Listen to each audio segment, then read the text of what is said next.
ماہنامہ دریافت سے انتخاب کی سیریز کے سلسلے میں مرزا ادیب کا مضمون، جس کا عنوان ہے صحرا نورد کے خطوط۔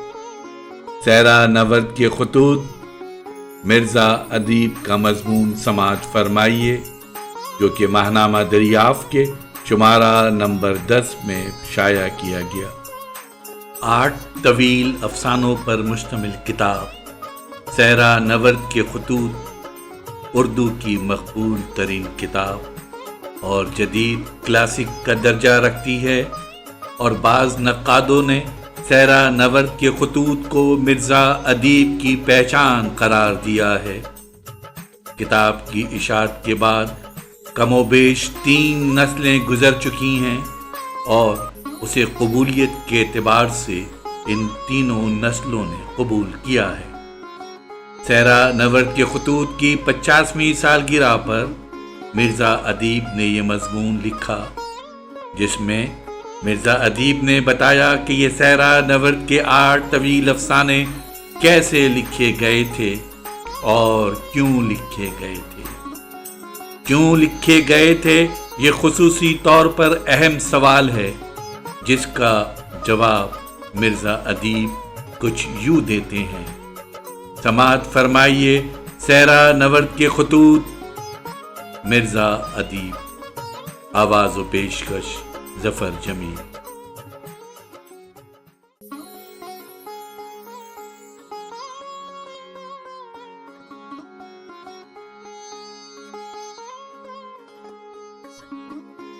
سب سے پہلے خدائے بزرگ و برتر کا شکریہ ادا کرتا ہوں، جو سب عزتوں کا حقیقی مالک ہے اور جس کو چاہتا ہے عزت و فضیلت دیتا ہے۔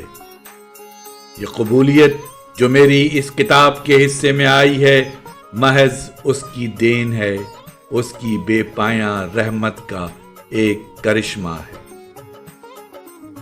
صحرا نورد کے خطوط کتابی صورت اختیار کرنے سے پیشتر فردن ماہنامہ ادب لطیف میں چھپ چکے تھے، جس کی ادارت کا فریضہ میں نے 1935 میں سنبھالا تھا، اور غالباً اسی سال صحرا نورد کا پہلا افسانہ فسانہ خونی کے زیر عنوان ادب لطیف کے سالنامے میں طبع ہوا تھا۔ میں نے 17 برس تک ادب لطیف کی ادارت کی ہے، مگر المیہ یہ ہے کہ میرے پاس فائل تو کیا ابتدائی برسوں کے چند پرچے بھی نہیں ہیں۔ ادب لطیف میں فسانہ خونی چھپا تھا تو اس کی مقبولیت کا یہ عالم تھا کہ ہر روز درجنوں کے حساب سے خط دفتر میں پہنچتے تھے۔ میرے لیے ہر خط کا جواب دینا محال ہو گیا تھا۔ چونکہ صحرا نورد کا ہر خط کافی طویل افسانہ ہوتا تھا، اس لیے ادب لطیف کے سالنامے یا خاص نمبر ہی میں چھپ سکتا تھا اور چھپتا تھا۔ فسانہ خونی کی اشاعت کے بعد مجھے خوب یاد ہے کہ سب سے پہلا خط ڈاکٹر عندلیب شادانی نے لکھا تھا۔ انہوں نے لکھا تھا کہ مجھے بڑی خوشی اور فخر ہے کہ میرا ایک شعر اردو کے اتنے خوبصورت اور نہایت مؤثر افسانے میں شامل کیا گیا ہے۔ ڈاکٹر عندلیب شادانی کا شعر یہ ہے: گزاری تھیں خوشی کی چند گھڑیاں، انہی کی یاد میری زندگی ہے۔ اس زمانے میں ایک صاحب سلیم گاندری ادب لطیف کے لیے کام کیا کرتے تھے۔ انہوں نے ہی افسانوں کو کتابی شکل میں پیش کرنے کی ادب لطیف کے مالک چودھری برکت علی صاحب کو ترغیب دی تھی۔ مجھے پہلے ایڈیشن کے لیے 50 روپے کا معاوضہ ادا کیا گیا تھا۔ کتاب کا سروقت اس دور کے نامی گرامی آرٹسٹ فیض مجدد رقم نے بنایا تھا۔ یہ سروقت اس وقت میری آنکھوں کے سامنے پھر رہا ہے۔ مکڑی کا ایک جالا تنا ہوا تھا اور اس کے قریب لمبے لمبے पंजों वाली एक बड़ी खौफनाक शक्ल भी दिखाई गई थी। किताब की कीमत शायद 3 रुपए मुकर्रर की गई थी और बांगे दरा के साइज में छपी थी। अब तक मुख्तलिफ इदारों ने उसके मुख्तलिफ एडिशन छापे हैं। आखिरी एडिशन जनाब नियाज अहमद मालिक संगमील पब्लिकेशंस लाहौर ने शाया किया। सहरा नवर्द के खतूत का दूसरा हिस्सा सहरा नवर्द के रुमान है, जिसके खतूत से ज्यादा एडिशन छपे हैं। उसकी वजह यह है कि चौधरी बरकत अली साहब और चौधरी नजीर अहमद साहब के दरमियान 3 बरस तक मुकदमाबाजी होती रही। इस मुद्दत में खतूत के अलावा मकतबे उर्दू की बाकी मतबूआत भी इशात के तसलसल से महरूम रहीं। अब मुझे जिक्र करना है कि सहरा नवर्द के खतूत के अफसाने लिखे कैसे गए थे। मेरे घर में अव्वल तो लिखने पढ़ने के लिए कोई जगह मुख्तस नहीं हो सकती थी। सबके सब कमरे ज़ेरे इस्तेमाल थे। इसके अलावा घर का माहौल सुकून शिकन था। हर वक्त कोई ना कोई हंगामा खड़ा रहता था। मुझे सुकून की ज़रूरत थी।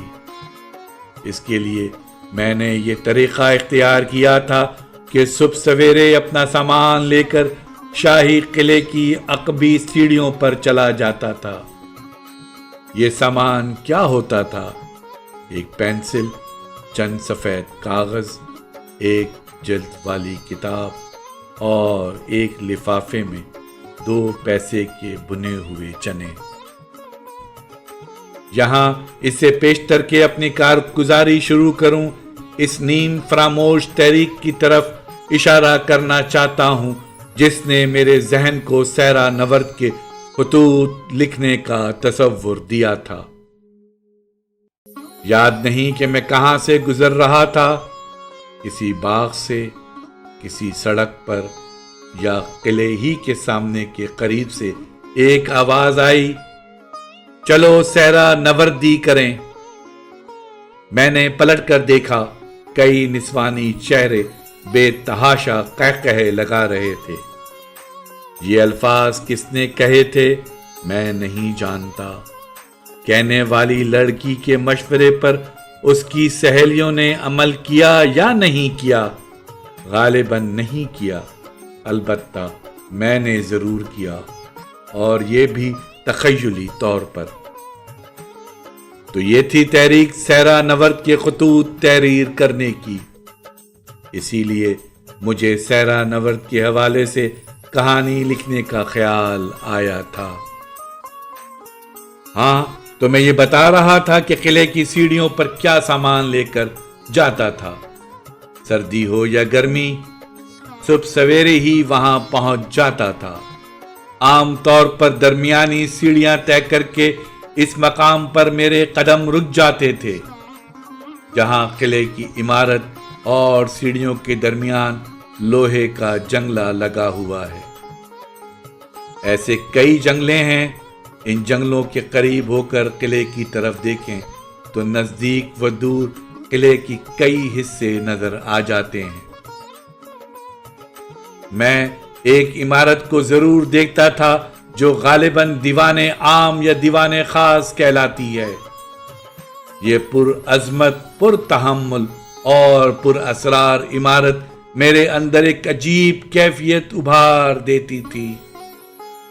सूरज तुलू होने से पहले सुबह के धुंधलुकों में उसके दरो दीवार पर एक सहर आफरी माहौल छाया हुआ महसूस होता था, जो मुझे खासा मुतासिर करता था। मैं जंगले के सामने एक दीवार के नीचे अपना सामान रखकर सीढ़ियों के ऊपर मुख्तसर से मकाम पर टहलते हुए कहानी के प्लाट के इस जुज़ पर गौर करता जो मेरी मौजूदा नशिश का मौजू होता था। कुछ देर गामजन रहने के बाद जब ज़ेरे गौर मौजू की सूरत वाज़े हो जाती थी, तो सबसे पहले पेंसिल का सिक्का दीवार से रगड़कर बारीक करता था, फिर दीवार से पुश लगाकर बैठ जाता था। किताब की सख्त जिल्द पर कागज का एक हिस्सा तरतीब से रख कर लिखना शुरू कर देता था। सर्दियों की सुबह में सख्त ठंडे फर्श पर बैठने से तकलीफ होती थी और गर्मियों के दिनों में उस वक्त तकलीफ होती थी जब सूरज की तपिश बढ़ जाती थी, मगर यह तकलीफ उन लम्हों तक महदूद रहती थी जब तक कलम हरकत नहीं करता था। कलम मुतहर्रिक होने के बाद एक अंदरूनी जज्बे की शिद्दत इस तरह मुझे अपनी गिरफ्त में ले लेती थी कि जिस्मानी अजियत का जरा बराबर एहसास भी बाकी नहीं रहता था। मैं अपने तख्लीकी अमल में डूब जाता था। मैंने अपने ऊपर हर बार 2 निशिस्तों की पाबंदी आयद कर रखी थी। पहले निशिस्त में पूरा सफ़ा मुकम्मल करता था और दूसरी निशिस्त में आधा। इन दोनों निशिस्तों के दरमियान आधी छुट्टी का वक्फा होता था, जिसमें वो पोटली खोलता था जिसमें चने होते थे और उन्हें खाने लगता था।